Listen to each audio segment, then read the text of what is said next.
Weddings are meant to be joyous occasions, the culmination of love, the beginning of a new chapter.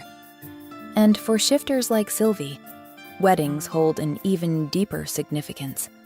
Beyond the ceremony and celebration lies the sacred mating ritual, the formation of a bond that transcends the physical, connecting two souls for life.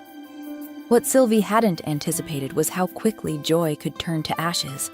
She never imagined that on this day, of all days, she would suddenly gain the ability to hear others' thoughts. And she certainly never expected her fiancé's mind to be filled with longing, not for her, but for her beautiful younger sister. But Sylvie didn't know any of this yet as she stood at the edge of the ballroom, watching Edmund guide Elaine through an elegant turn.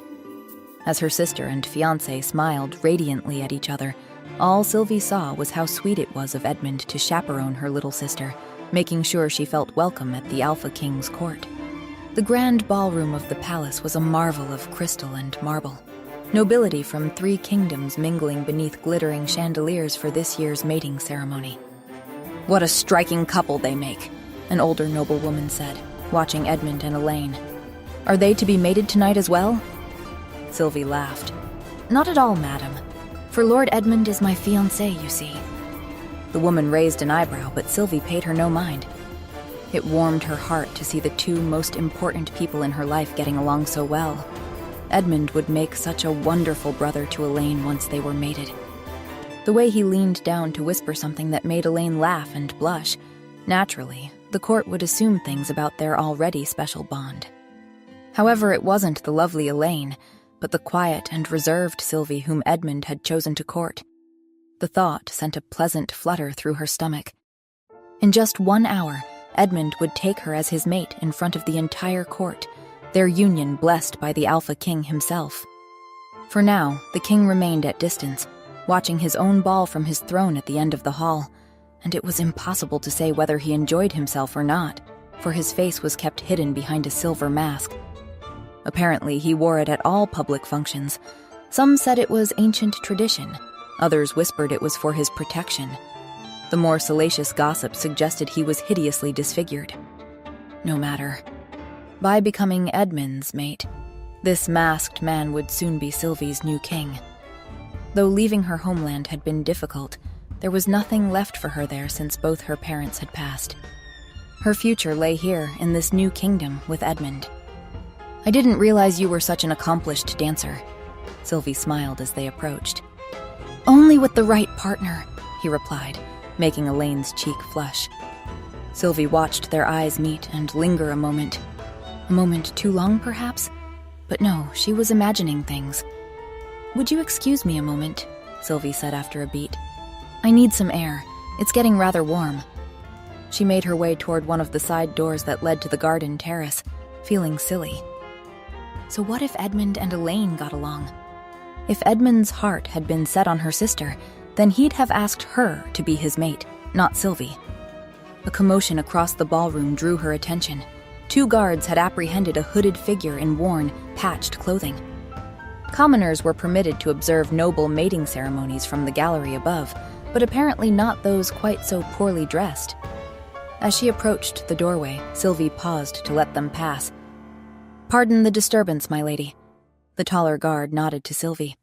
"We'll have this vagrant removed immediately." "I'm no vagrant," the hooded man protested. The second guard scoffed, giving him a push which caused the man to stumble sideways, directly into Sylvie. His shoulder collided hard with hers, and his hand shot out to steady Sylvie, catching her bare arm. A jolt of energy passed between them, and for a brief, disorienting moment, the room seemed to spin around her, sounds fading in and out as though she were underwater. "My sincerest apologies," the man said quietly, still holding her arm. "Unhand the lady at once," the first guard barked. "I'm fine," Sylvie assured them. "We'll see him out, my lady," the guard insisted, dragging the hooded man through the doorway. Sylvie watched them disappear into the garden, confused.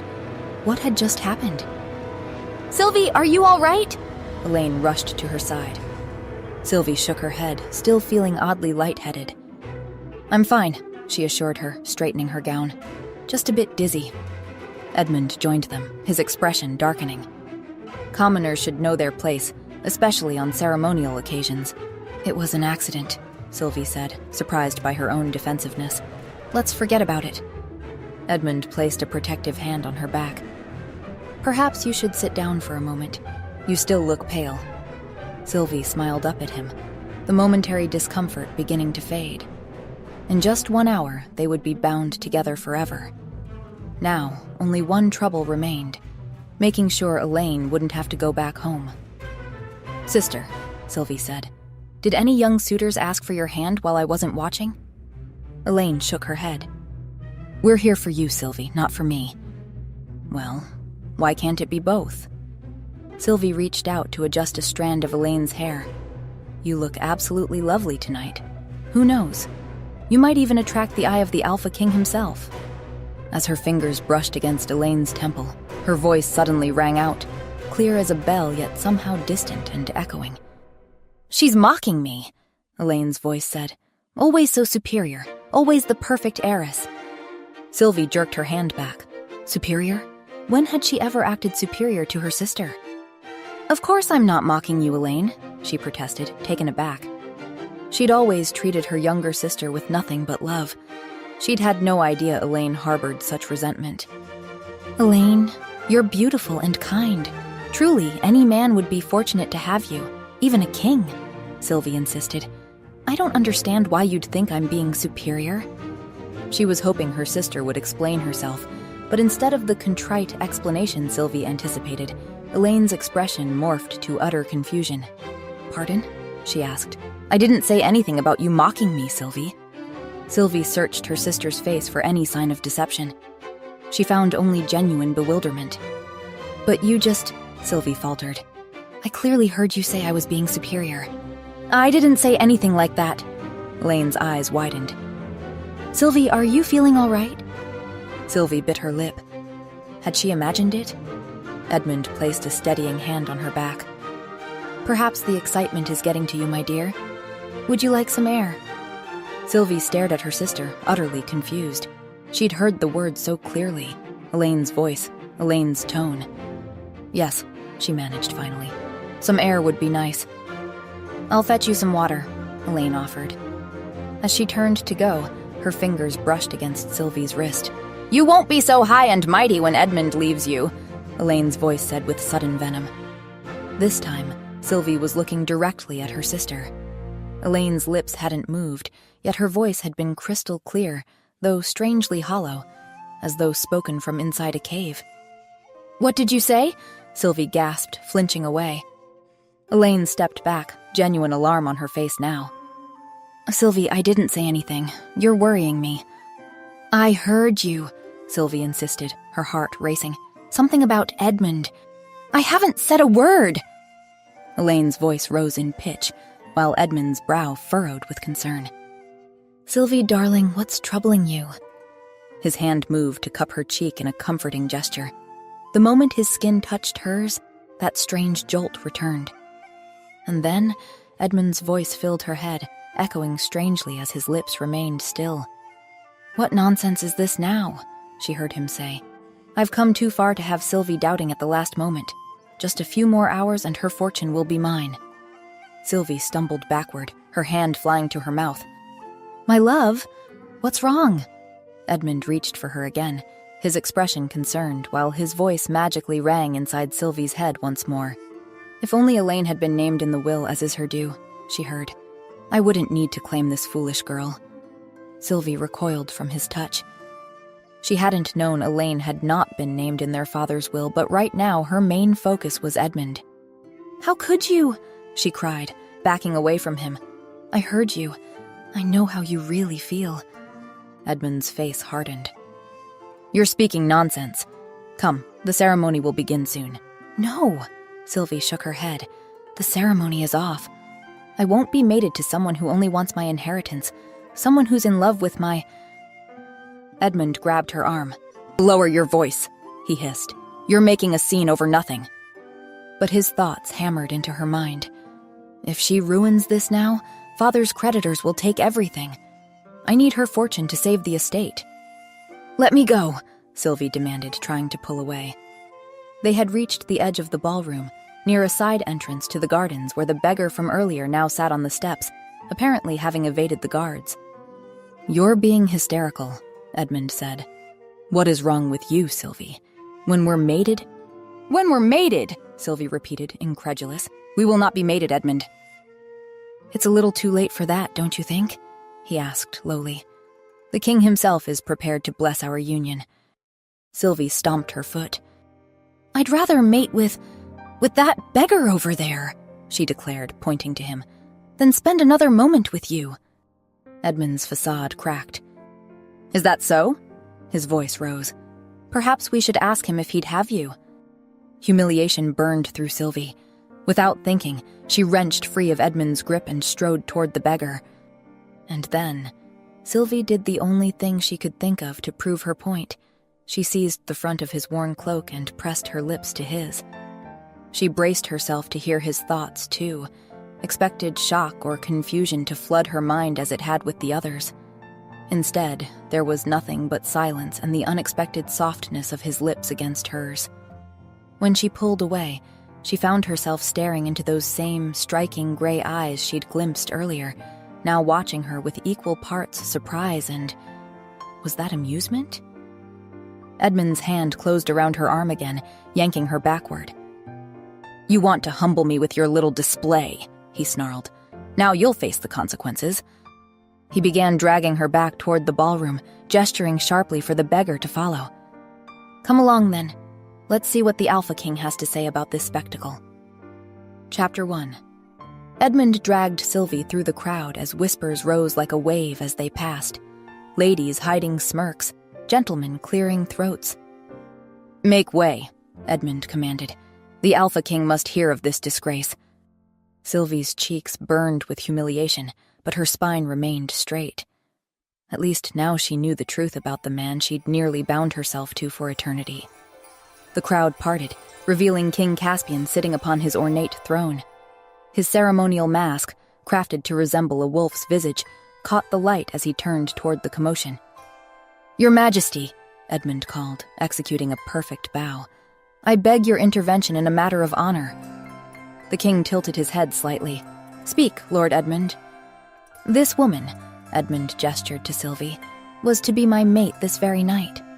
Yet moments ago I discovered her in a most compromising position with this vagrant." He jerked his chin toward the beggar and added, "She has dishonored our betrothal before the ceremony even began." Gasps rippled through the assembly. "Is this true?" the king asked. Before she could respond, Edmund spoke again. "I demand justice according to the old laws," he declared. If a betrothed person betrays their intended, they must choose, either honor the original commitment or bind themselves to the one they chose to betray with. Sylvie's eyes widened. She hadn't known of this law. "Indeed," the king said. "Lady Sylvie, will you honor your betrothal to Lord Edmund, or will you bind yourself to this man?" He gestured toward the beggar. Edmund stepped back with a triumphant smile, and Sylvie suddenly understood his strategy. He believed she would never choose a life of poverty and disgrace. That when faced with the alternative, she would meekly accept him as her mate, inheritance and all. Her gaze traveled between Edmund, with his golden hair and fine clothes, and the tall stranger beside him, wrapped in a patched cloak. "I choose the beggar," Sylvie announced confidently, despite the collective gasp that followed. Edmund's face contorted with shock. "You don't mean to choose a beggar over me," he protested. "Oh, but I do. The beggar it is," Sylvie snapped. "The beggar has a name," the hooded man interrupted. "Yes, of course," Sylvie nodded. "I'll happily marry—" "Reeve," the man supplied, a hint of amusement in his tone. "Reeve," Sylvie repeated firmly. "Instead of Edmund. That's fine by me." As the crowd erupted in scandalized chatter, the king raised a hand, silencing the uproar. "And you, sir? Do you consent to this binding?" The beggar, Reeve, glanced at Sylvie. "Yes," he said finally. "I consent, Your Highness." Sylvie noticed the slight tilt of the royal head, as though in confusion. "Are you certain?" the king asked. "Quite certain, Your Highness," Reeve insisted. The king remained still for another moment, then nodded. So be it. The mating ceremony will proceed starting with a different pairing than anticipated. He gestured to the priest. Father, you may begin. Edmund's face had gone pale with fury. This is madness, he hissed. You would throw away everything for this gutter rat? Better a rat than a snake, Sylvie replied. The priest approached with visible reluctance. When he placed his hands on their shoulders to begin the blessing, his thoughts flooded Sylvie's mind. The poor girl is throwing her life away. And for what? To mate with a beggar so filthy he'll probably give her fleas. Sylvie flinched but held firm as the priest intoned the ancient words of the mating ritual. The mating bond requires an exchange of blood, the priest finally announced. The beggar will bite first, followed by his mate. Reeve stepped closer to Sylvie. Are you certain? He asked. She nodded, exposing her neck. She would not mate with Edmund. Of that she was certain. As he moved closer, the hood of his cloak fell back completely, and Sylvie caught her first proper look at the man she was about to bind herself to for life. The collective gasp from the crowd confirmed she wasn't imagining what she saw. Far from the dirty vagrant she'd expected, Reeve was strikingly handsome. His face was all sharp angles and perfect symmetry, high cheekbones, a strong jaw dusted with the shadow of a beard, and full lips. Perhaps being a beggar's bride won't be such a hardship after all, a noblewoman nearby whispered audibly. Sylvie's cheeks flushed at the implication. She braced herself, expecting his bite to be rough. Instead, his hands were gentle and his lips brushed her skin first before his teeth broke the surface of her neck. When it was her turn, Sylvie leaned forward to complete the bond. Beneath the worn collar of his cloak, Reeve's skin was unexpectedly clean, his scent pleasant, like pine and night air. Her teeth broke his skin, and the connection strengthened instantly, but as Sylvie waited for the rush of his thoughts to invade her mind, nothing came. It is done, the priest proclaimed. Before the eyes of the court and the blessing of the Alpha King, you are now mated. Chapter 2. The night air bit through Sylvie's ceremonial gown as she followed Reeve along a narrow forest path. They had left the palace with nothing but the clothes on their backs, her in silk that snagged on every branch, him in his worn cloak that he'd draped over her shoulders when he noticed her shivering. The simple kindness had made her heart flutter unexpectedly.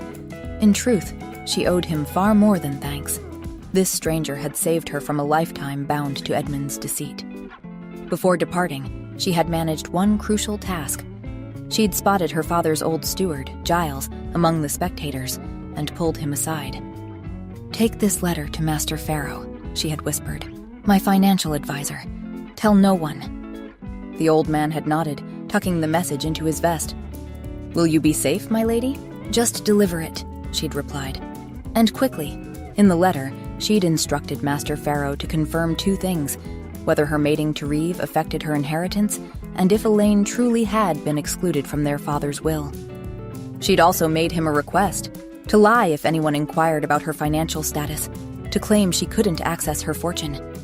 Edmund would never stop pursuing her otherwise. Now, trudging through the darkened forest after a man she'd known for mere hours, Sylvie felt a curious mixture of fear and hope. The mating bond pulsed between them, a constant reminder that there was no going back. Whatever awaited her at the end of this path was her new life. Each time Reeve turned to make sure she was keeping pace, the moonlight caught his gray eyes, and Sylvie felt a little thrill run through her.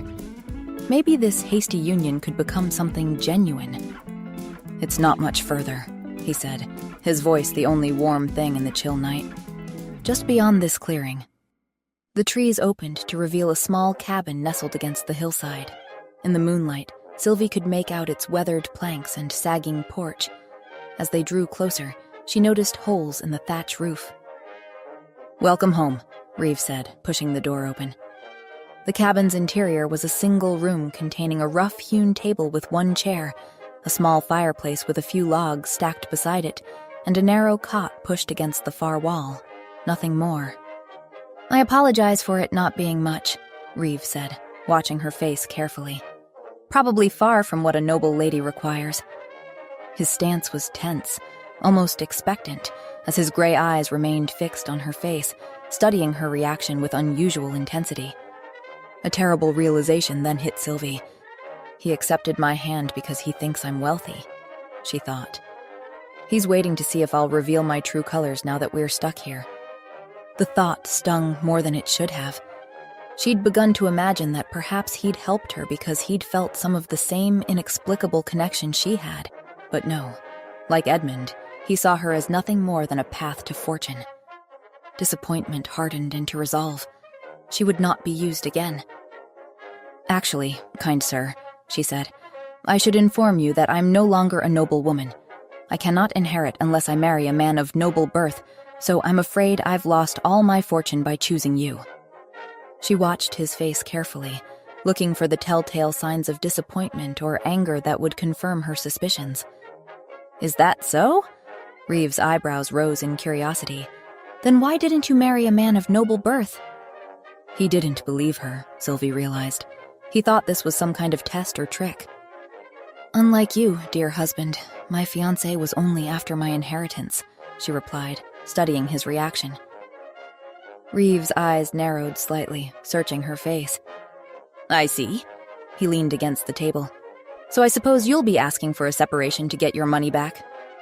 A muscle twitched in his jaw as he waited for her answer, and Sylvie's heart sank further. He wants me gone, she thought. He was hoping to take my money, but now that I don't have any, he wants me to leave.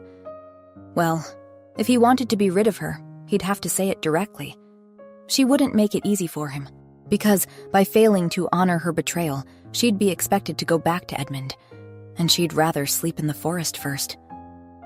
"That was never my intention," she said, squaring her shoulders. "Though perhaps you will ask for a separation, upon finding out I am poor?" "Not at all, dear wife." His lips quirked into a half-smile. "But as you can see, my roof is full of holes. There's not much to eat, and I have barely enough wood to last us the night." He trailed off expectantly, and Sylvie nearly laughed at how transparent he was, trying to scare her into admitting she had money hidden away. "I'm sure with my assistance we will manage," she replied with a bright, brittle smile. Reeve tilted his head. "Do you know how to fix roofs and chop wood?" he challenged. "I can certainly learn," Sylvie snapped. They stared at each other, and the mating bond pulsed between them, at odds with the mutual wariness. Finally, Reeve shook his head and moved to start a fire in the hearth. Once the flames caught, he straightened and deliberately approached her. "You must be cold," he said, reaching for her hand with clear intent. Sylvie hesitated before allowing him the contact. The moment their skin touched, the mating bond flared like a banked fire suddenly stirred to life. Though she still couldn't hear his thoughts, she sensed emotions, wariness, curiosity, and something like grudging admiration. Reeves' reaction was more dramatic. His eyes widened in genuine shock, his lips parting slightly as he stared at their joined hands. "Do you have magic?" he asked abruptly. "What?" Sylvie blinked, confused. "Magic," he repeated, "other than the obvious ability to shift." The specificity of the question caught her off guard. "Why?" she asked, suspiciously. "Were you hoping I'd magically make your problems go away?" "No, of course not," Reeves said, perplexed. Sylvie crossed her arms. It shouldn't matter if he wanted her money. She hadn't married him for love either. Yet somehow, the thought of him having an ulterior motive stung. She'd wanted, foolishly perhaps, for at least one person in this new kingdom to accept her for herself. "Good," she said firmly, "because we're mated now, so I'm not going anywhere." "Fine," he said after a moment, "but don't expect to live here for free. If I have 2 mouths to feed, I expect you to pitch in." "Fine," she shot back, "but don't expect me to share your bed. It's too small. I'm taking it." "Fine!" His jaw clenched. "Great!" She lifted her chin. They stood facing each other, arms crossed, identical challenging gleams in their eyes. The fire crackled in the hearth, casting long shadows that seemed to dance with the tension between them. Chapter 3. A month after her impulsive wedding, Sylvie found herself knee-deep in mud, scrubbing the inside of Farmer Mercer's pig pen. The burly farmer had offered them 3 copper coins, an opportunity Sylvie couldn't refuse. "That spot's been clean for 10 minutes, he called from the fence. "You're just pushing mud around now, girl." Sylvie blinked, realizing the farmer was right. "I'm sorry," she mumbled, struggling to her feet. "First time cleaning a pig pen?" Mercer asked, not unkindly. Sylvie tried to smile, grateful for his lack of judgment. But then, as he extended his hand to help her out of the enclosure, their fingers briefly touched, and immediately, his thoughts invaded her mind. Look at her, soft as butter and twice as useless, probably some lord's runaway plaything. She jerked her hand away. This was the curse of her new ability, hearing the unfiltered judgments people kept hidden behind polite faces. The only mind closed to her was Reeves, a fact that both frustrated and relieved her. Sylvie began the long walk home, her coarse linen dress caked with mud and worse. By the time she reached their cabin, the sun was setting. Inside, Reeve was whittling by the fire, his knife moving with practiced precision over a piece of wood. "Productive day?" he asked, setting aside his project. "3 copper coins and vegetables," she replied. "And you?" "1 silver piece and a side of bacon." She nodded, too tired to speak further. Every day was the same, an endless cycle of hard labor for meager rewards. And yet, she refused to admit how much she struggled. To do so would be to give Reeve the opening to tap into her fortune. No better he thought she was as poor as he did now. "The roof still needs patching before the rain comes," he said casually. Sylvie stared at him in disbelief. "The roof? I've been cleaning pig filth since dawn," she protested. "Do you prefer to sleep under the rain again?" Reeve asked, watching her reaction carefully. She knew what he was doing, always testing, waiting for her to admit defeat and confess to having the means to hire someone else. "Fine," she said sweetly. "But while I'm doing that, perhaps you could finally fix that table that wobbles every time we eat? And the door that sticks? Oh, and we need more firewood." A spark of amusement flashed in his eyes. "Anything else, my lady?" "Actually, yes. We need clean water from the well." He bowed mockingly. "As you wish." By late afternoon the next day, Sylvie was perched precariously on the edge of their cabin's roof, hammering reeds into place to patch the worst of the holes. The autumn wind had picked up, making her already precarious position more dangerous. Eventually, her foot slipped completely on the damp thatch, and she slid several feet before frantically clawing at the edge. Suddenly, strong hands gripped her calves, steadying her. "I've got you," Reeve's voice came from below, surprisingly urgent. She froze, heart hammering in her chest as he climbed the ladder one-handed, still maintaining his grip on her. "I told you to be careful," he said. "I had it under control," she lied. "You were about to control yourself right off the roof." He withdrew his arm slowly before adding, "Perhaps we should finish this together?" The unexpected concession left her momentarily speechless. But before she could respond, a palace guard startled them both. He stood on their threshold, his uniform immaculate against the rustic surroundings. "You're needed at the palace," he said to Reeve without preamble. "Tomorrow at dawn." Sylvie frowned in confusion, but Reeve's expression revealed nothing. "For what purpose?" he asked.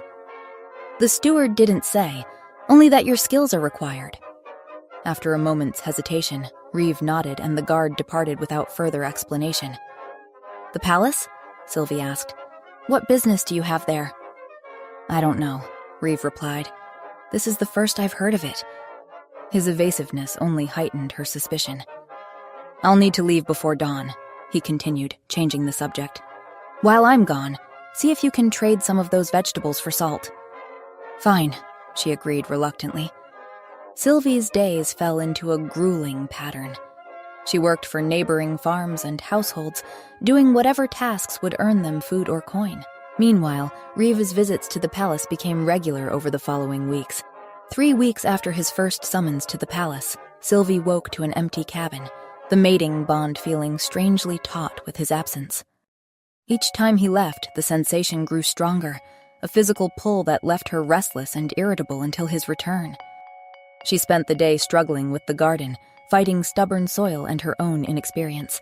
As the sun began to set with no sign of Reeve, the mating bond's pull intensified from discomfort to something closer to pain. She paced the small cabin, unable to focus on any task, her skin hypersensitive as though anticipating a touch that wouldn't come. "You're late," she said, when he finally returned long after dark, the relief immediate and overwhelming. Reeve looked exhausted, but he carried a larger purse than usual, which he placed on the table. "For household expenses?" he said. She stared at the coins. "What are you really doing at the palace, Reeve? Does it matter?" A shadow crossed his face. "The money keeps us fed. It matters if you're doing something illegal," she countered, "or dangerous."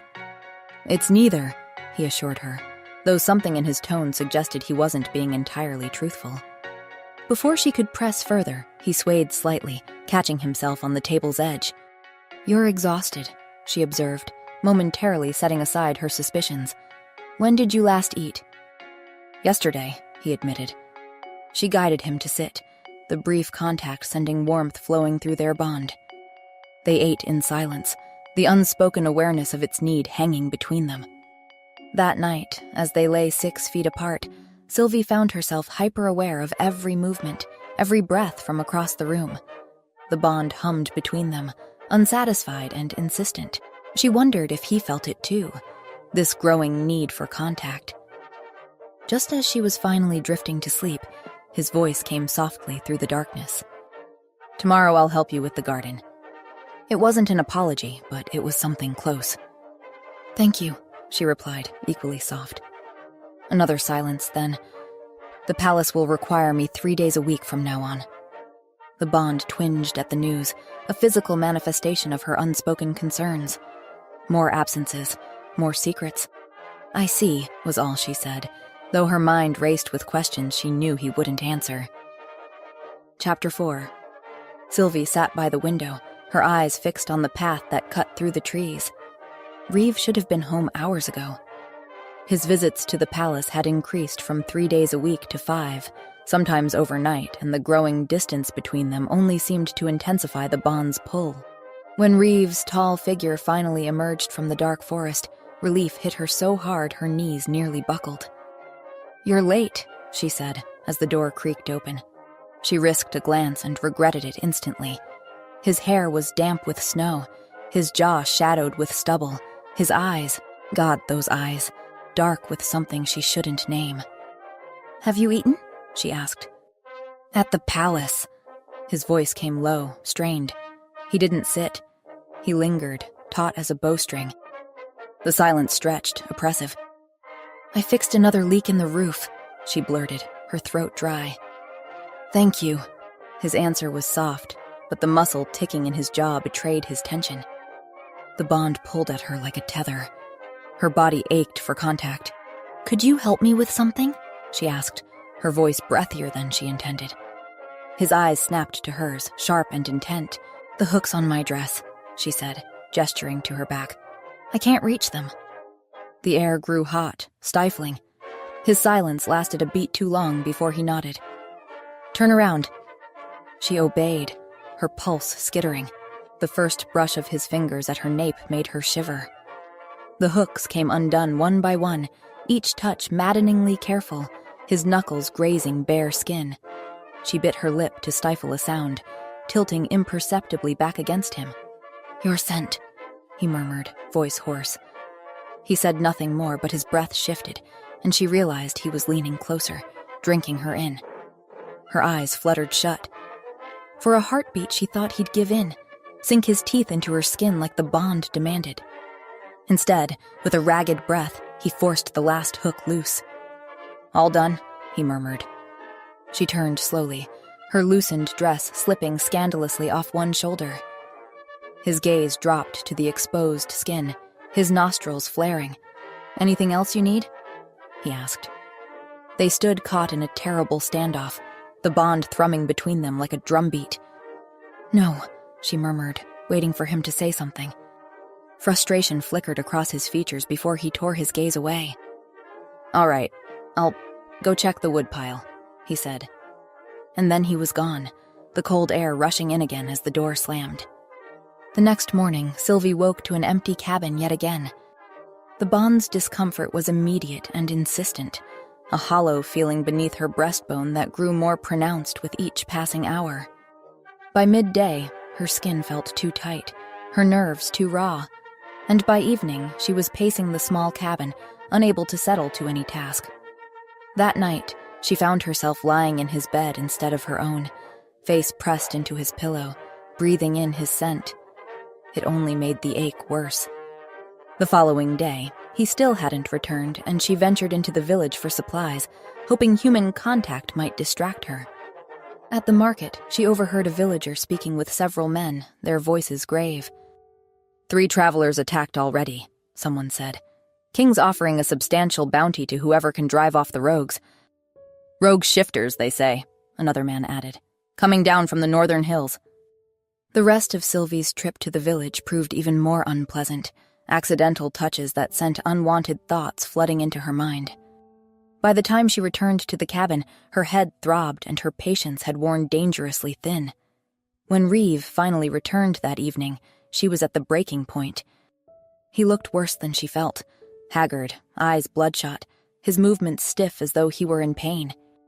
Neither spoke immediately. They circled each other warily, like animals unsure whether to fight or flee.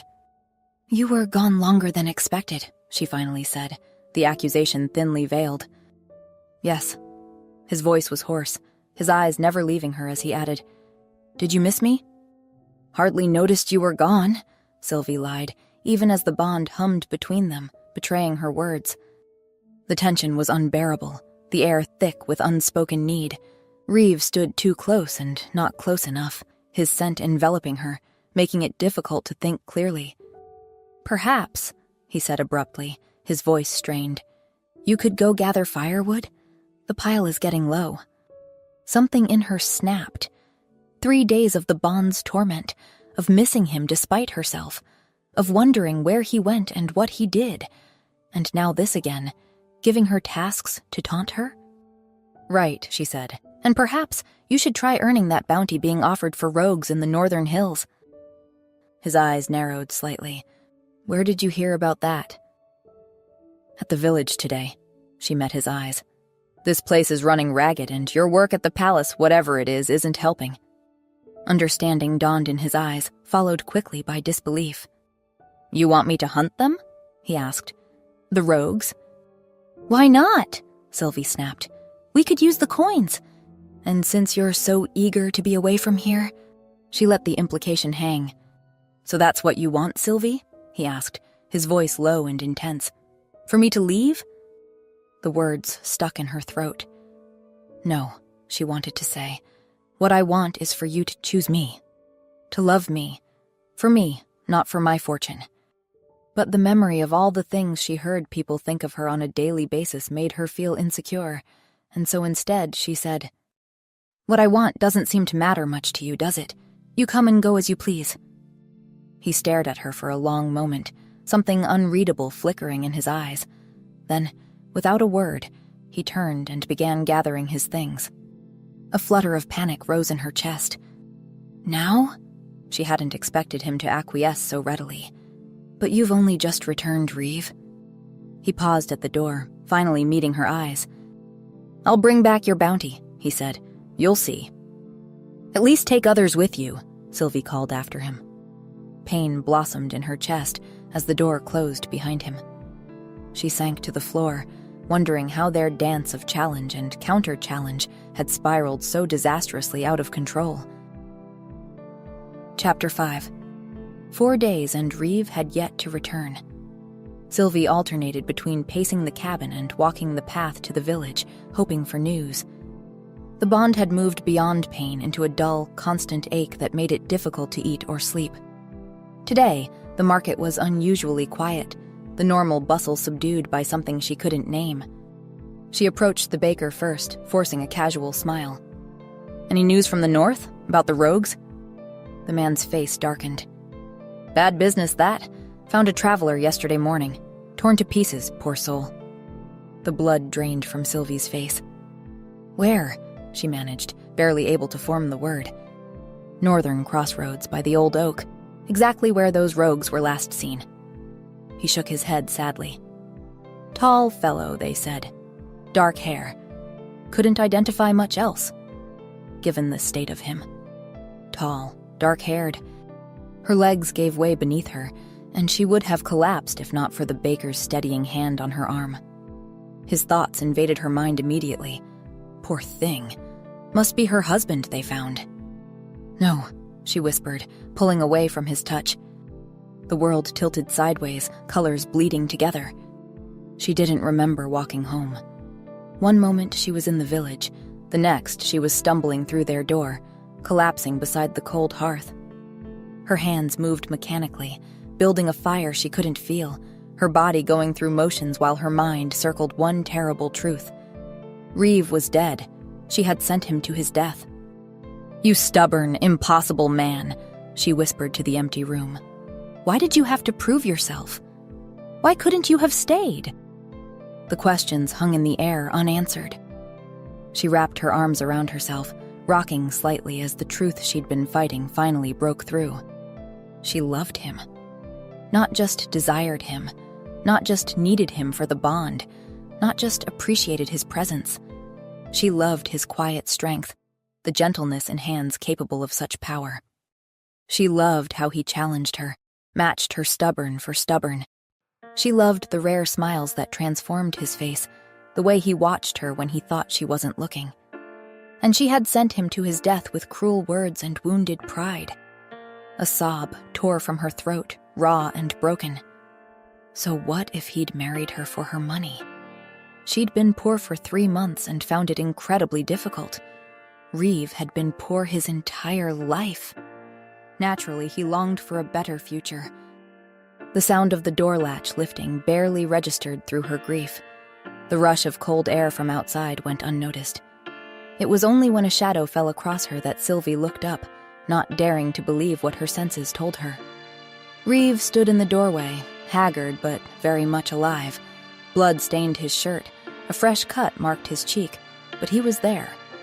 For a moment, she thought she'd conjured him from pure longing, a phantom born of desperation and grief. But phantoms didn't bleed. "I got your bounty," he said, tossing a small pouch onto the table. "What are you doing on the... Are you crying?" The question, so mundane after the hell she'd endured, broke something loose inside her. "You idiot," she finally managed, her voice hoarse from crying. "I thought you were dead." Confusion crossed his face. "Dead?" he asked. "Why?" "Because it's been 4 days," she cried, rising to her feet. "And there was a man killed by wolves at the northern crossroads." His eyes widened slightly. "Well, that wasn't me," he explained, quite uselessly. "Obviously," Sylvie screamed, relief giving way to anger. "But how was I supposed to know that? You just left." "Because you asked me to," he reminded her. "I didn't think you'd actually go," Sylvie snapped. Reeve blinked. He took a step toward her, then another, his movements cautious. "You were worried about me," he observed. "Well, of course I was!" Her voice broke, and with it, the last of Reeve's restraint. His eyes darkened, pupils swallowing the gray, his wolf rising to the surface. "Sylvie," he said, her name low and rough, like gravel dragged across her skin. That was all. One word and she shattered.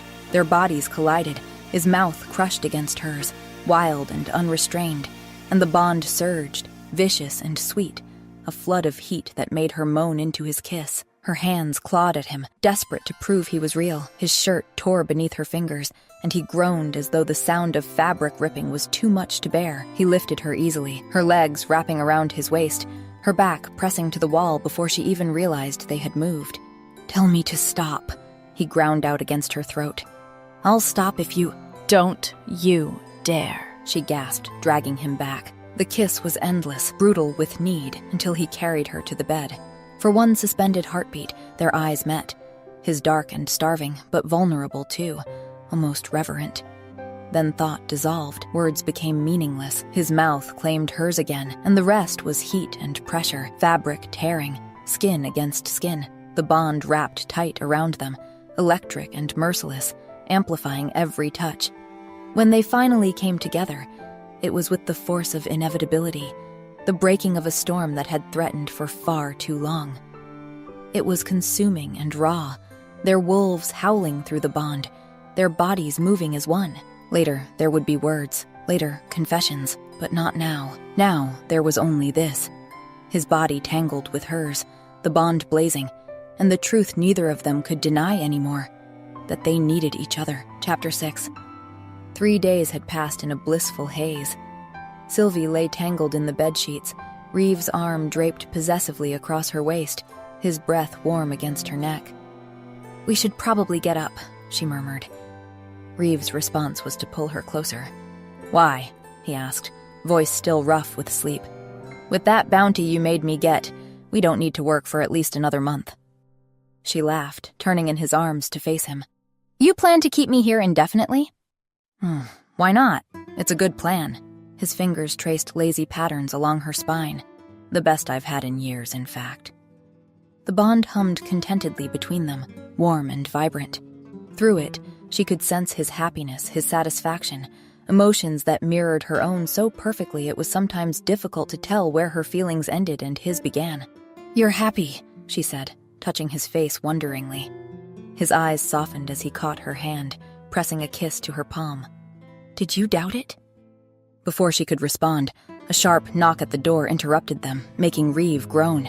"Ignore it," he said, burying his face in her hair. "They'll go away." The knocking came again, more insistent this time, followed by a stern voice. "Open up, beggar! You were expected at the palace yesterday." Sylvie stiffened, but Reeve seemed unconcerned. "Not now," he called, his lips finding the curve of her neck. "The king commands your presence immediately," the voice insisted. Sylvie pulled back slightly. "Reeve, the king," she begun. "He'll wait," her husband murmured, reclaiming her mouth in a kiss. She broke away, breathless but determined. "You can't ask a king to wait," Reeve laughed, the sound rich and genuine. "Are you worried about me?" he asked. "Of course I'm worried." She swatted his shoulder. "This isn't funny, Reeve. Be serious." His grin widened, and he looked absolutely delighted. "Fine," he conceded, stealing one more kiss. "I'll go, but I'll be back soon. Tonight." Another kiss, deeper this time. "Don't go anywhere." "As if I could," she murmured against his lips, the bond singing at his touch. Eventually, he disentangled himself from her in the sheets, dressing quickly while she watched from the bed. He paused at the door, his eyes lingering on her with such naked want that she blushed. "Tonight," he promised again, and then he was gone. Sylvie sighed, stretching languidly before finally rising to dress. She was just fastening her last buttons when another knock came at the door. Laughing, she moved to answer it. "What did you forget this time?" she called, swinging the door open with a smile. The smile froze on her face. It wasn't Reeve. Elaine stood on her doorstep, her eyes red-rimmed and swollen. "Hi, Sylvie," she said, her voice strained. "I need to speak with you." Sylvie instinctively tried to close the door, but Elaine's foot wedged into the gap. "Please," she begged, "just hear me out." Against her better judgment, Sylvie relented, stepping back to allow her entry. "Talk about what?" she asked, crossing her arms defensively. "About how you and Edmund were in love and failed to tell me?"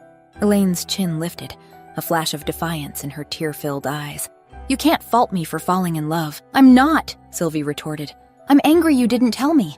Why act like nothing was going on? Why let me continue planning a wedding to a man who was in love with you?" "You know why," Elaine's voice hardened.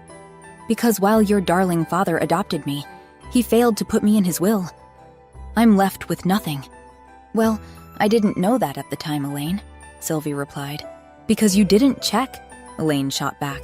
"Because you never had to worry about things like this, did you?" Shame and anger warred within Sylvie. "And you didn't think to just ask for my help?" she said.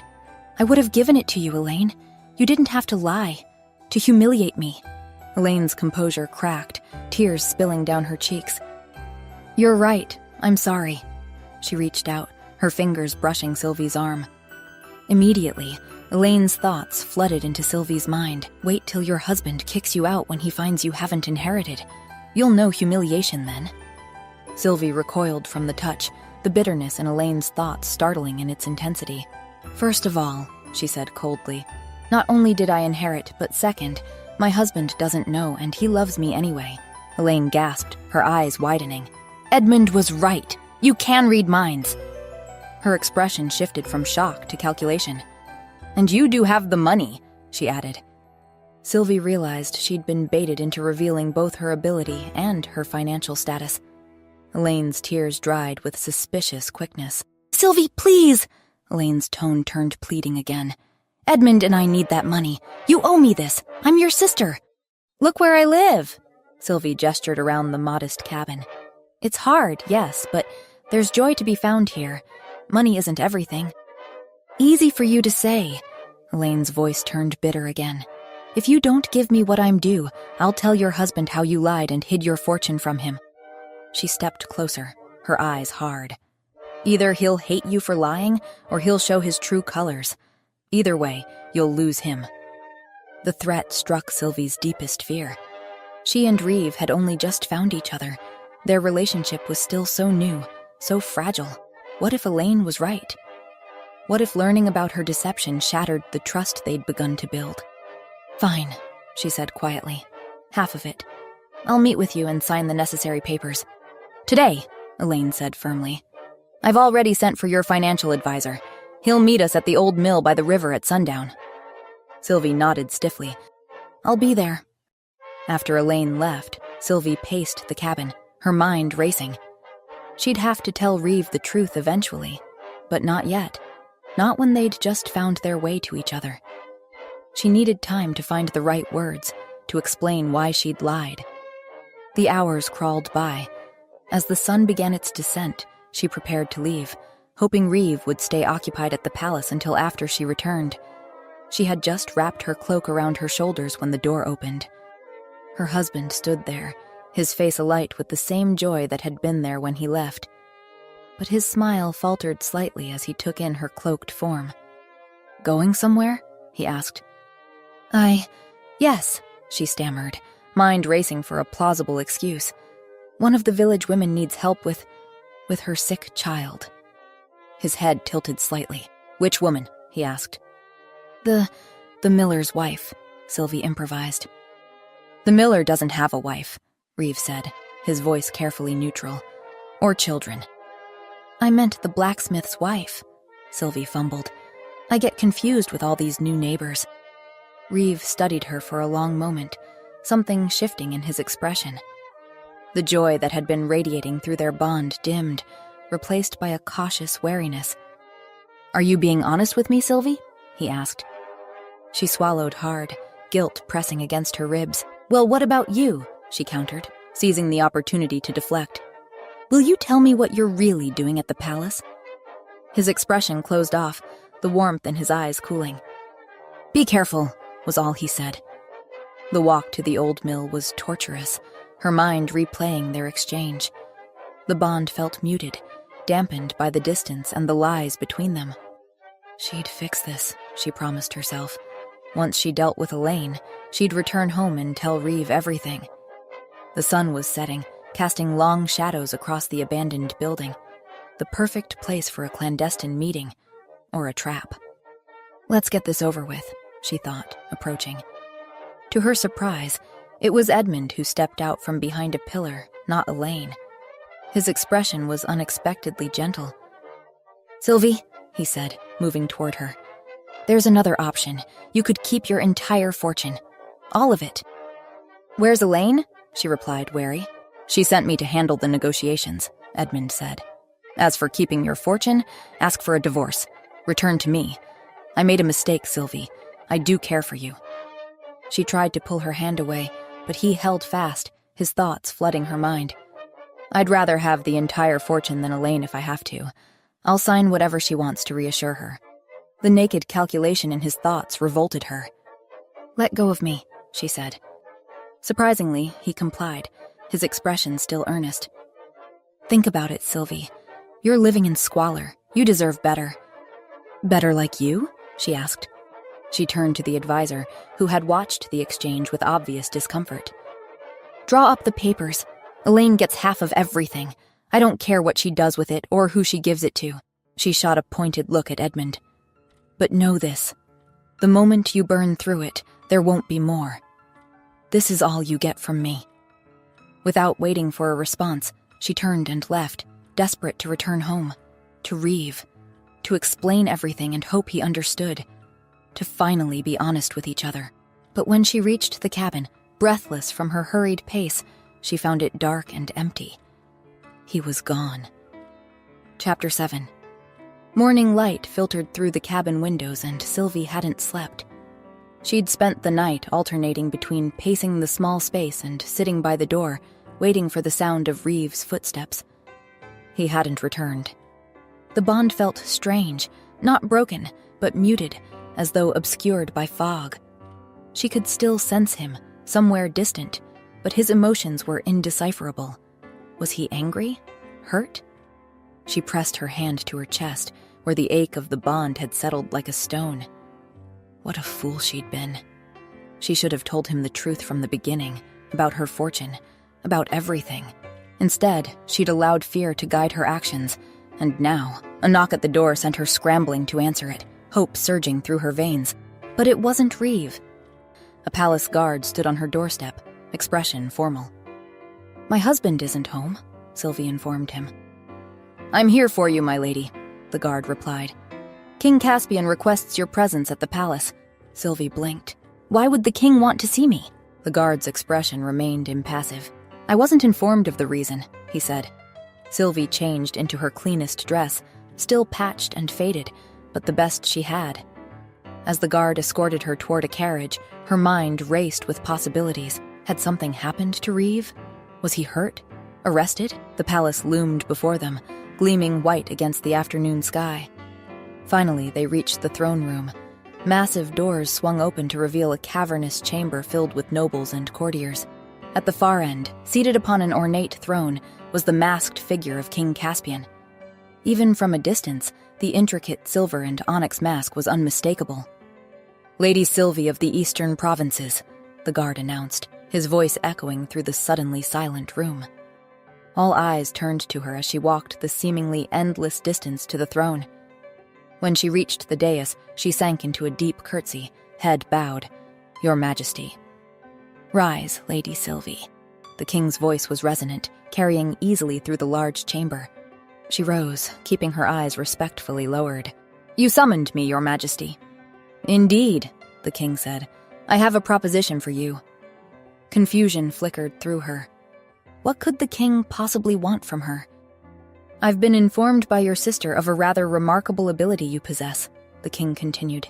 "The ability to read minds." Sylvie's head snapped up in shock, her eyes meeting the king's through the eye holes of his mask. So Elaine had told him. Had she told the entire court as well? "Is this true?" the king pressed.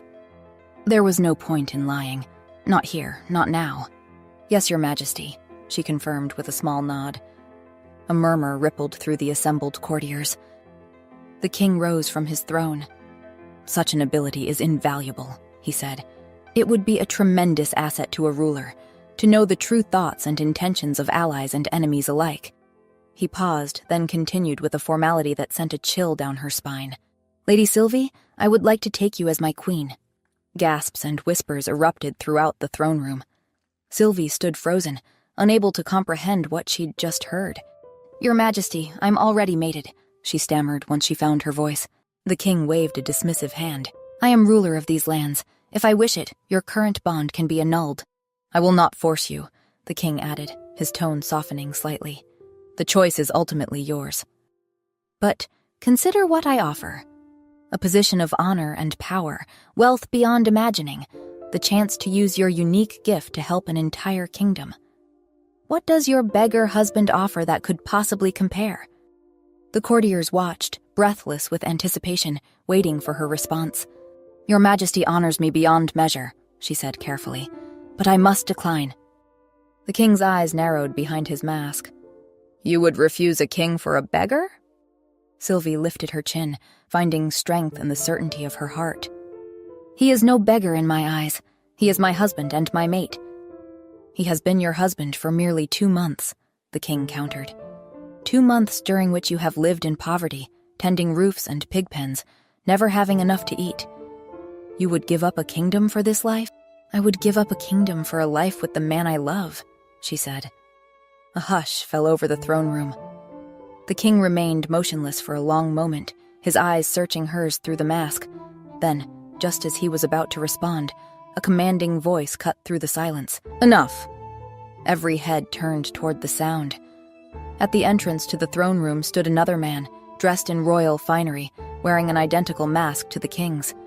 He strode forward with purpose, his bearing regal and confident. Confusion rippled through the court as the two masked figures faced each other. Then, to Sylvie's astonishment, the king who had been speaking to her removed his mask, revealing the face of an older man she didn't recognize. And to everyone's stupor, he knelt in front of the newcomer. "Your Majesty," he said, before announcing to the court. "Bow before your true king." Sylvie sank into a deep curtsy along with everyone else, her mind reeling. The masked king approached where she knelt, his steps measured and deliberate. He stopped directly before her, then knelt down to her level. "Look at me, Sylvie," he said softly. Slowly, she raised her head. Through the eye holes of the mask, she met his gaze, gray eyes that she knew, that she'd gazed into countless times over the past months. With trembling hands, he removed the mask. Reeve's face was revealed, his expression a mixture of apprehension and hope. Sylvie gasped. The courtier's exclamations faded to a distant hum as she stared at the man before her, her husband, her mate, her king. "You," she whispered, unable to form any other word. Reeve, King Caspian, raised a hand, silencing the court before returning his attention to Sylvie. "I'm sorry," he said, his voice pitched for her ears alone. "I should have told you sooner. The mask allows me to move among my court and people unrecognized, to learn the true nature of those around me. Sometimes as a courtier, sometimes," he smiled ruefully, "sometimes even as a beggar." Sylvie stared at him, still unable to process the magnitude of his deception. Seeing her shocked silence, his smile faded. "I've been able to read minds since birth," he continued, his voice softening further. "It's an isolating ability, as you've learned. I was always well aware that if people were kind to me, it was because they wanted something, or because I was their prince, then their king. They loved me, not for myself, but for what I could give them." The words resonated within her, echoing her own experience since gaining the ability, the constant doubt, the inability to trust. His hands, those familiar hands that had touched her so tenderly, reached for hers. "When you kissed me that day, a beggar you'd just met, I dared to hope you might be different. I wanted to know if you could love me without a crown, without wealth, without status. If you could love me as just a man." The full magnitude of his deception crashed over Sylvie. Months of deliberate lies, calculated tests. Without conscious thought, propelled by shock and betrayal, she raised her hand and slapped him hard. Reeve's head snapped to the side with the force of the blow, but when he turned back to her, he was smiling ruefully. "I deserved that," he admitted. She slapped him again, tears burning in her eyes. He accepted the second blow without protest, but caught her wrist gently before she could think of delivering a third. "You were testing me too, Sylvie," he said quietly. "You know what it's like hearing others' thoughts, all the dark, selfish impulses that cross even the kindest minds. How rare it is to hear genuine, selfless love." The truth of his words struck her to the core. They had been mirrors of each other, both gifted or cursed with the same ability, both desperate to find someone who would love them truly, not for what they possessed. "I can't read your mind," he said, his thumb brushing gently over her pulse point. "You're the only person whose thoughts remain hidden from me. I believe it's because you were meant to be mine. Just as I can't read your thoughts, you can't read mine." Tears spilled down her cheeks as the full weight of their shared loneliness, their parallel journeys, settled over her. All this time, they had been testing each other, pushing each other away out of fear, when what they both truly wanted was to be drawn closer. Reeve knelt before her again, heedless of the watching court, of his royal dignity. "Can you forgive me, Sylvie?" he asked, his voice breaking slightly. "Can you trust me again? Will you be my queen, not because of my crown, but because we were made for each other?" She looked down at him, this powerful king on his knees before her, his eyes reflecting the same vulnerability, the same hope she felt in her own heart. "Yes," she whispered, her voice gaining strength as she spoke. "Yes, I forgive you. If you'll forgive me." Joy blazed across his face, more brilliant than any crown. Reeve rose to his feet and pulled her into his arms, his lips finding hers in a kiss that promised a lifetime of truth between them. The court erupted in cheers, but Sylvie heard nothing beyond the beating of her mate's heart against her own and the sweet, perfect silence of his thoughts, a silence that meant she would have to trust in his love, and he in hers from now on, the way it was always meant to be. Thank you so much for listening to my new story. I really hope you enjoyed it. Don't hesitate to leave a comment. I love hearing your thoughts. And if you'd like even more content, you can join me on Patreon, where I share blog posts, bonus material, and even exclusive stories. Your support there helps me keep creating, and I'd love to see you there too. See you in the next story.